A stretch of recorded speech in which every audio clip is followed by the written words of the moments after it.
All right. They modified Flame's Advance, and now it gets +3 strength in a large radius for each small and notable passive. Now, if we run it like this, let's take a look at just this one right here. We have 1, 2, 3, 4, 5, 6, 7, 8, 9, 10, 11, 12, 13, 14, 15, 16, 17, 18, 19, 20, 21, 22, 23, 24, 25, 26, 27, 28, 29, 30. If I'm counting it right, that is 30 nodes that are going to get +3 strength. That's 90 strength for this one cluster jewel. Now, if they overlap, you're going to be getting even more. So this one also gets a pretty hefty chunk, and this one gets a pretty hefty chunk as well. This is a lot of strength. I think people are sleeping on just how much strength this is. Well, I can't really say people are sleeping on it. It just got announced. But this is a lot of strength. I was already planning on doing a strength stacking Chieftain, but this opens up a lot of different options. Let's say you want to use Oro's Flame Sword for a Flicker Strike Ignite build.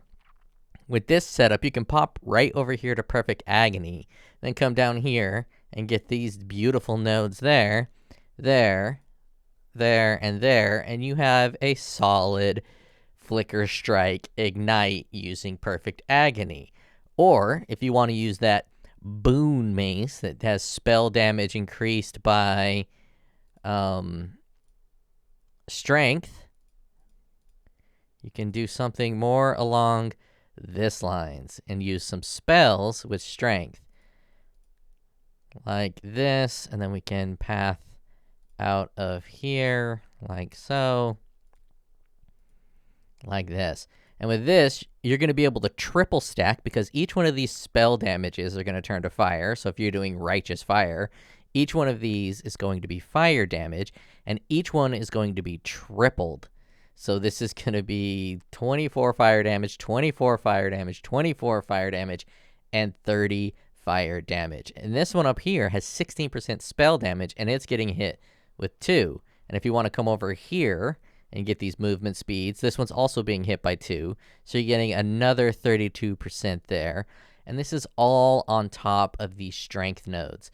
I knew when I saw this skill that it wasn't good enough on its own, but adding this +3, I think this is a very strong node now. If built around, if you build around it, you stack strength, you get fire damage. This is very strong in my opinion. You're looking at possibly 300 strength here and a bucket of fire damage, especially a node like this. 16% increased physical damage and 20 strength, and that's going to be doubled up on the fire damage. It's going to turn that 16 fizz into 32 fire, and then you're going to be able to strength damage bonus applies to spell as well, or you can go down here, do some projectile stuff.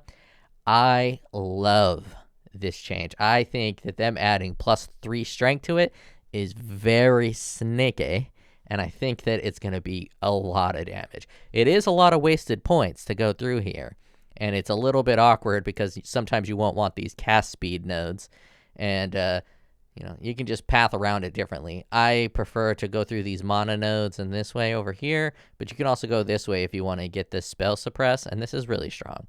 Getting these spell suppression nodes and then pathing up this way, picking up this node, which is also really strong, and then going that route. Or if you want that attack speed in the middle, you can actually get this movement speed, then grab these attack speed nodes, then you can cut out all of this here, like such.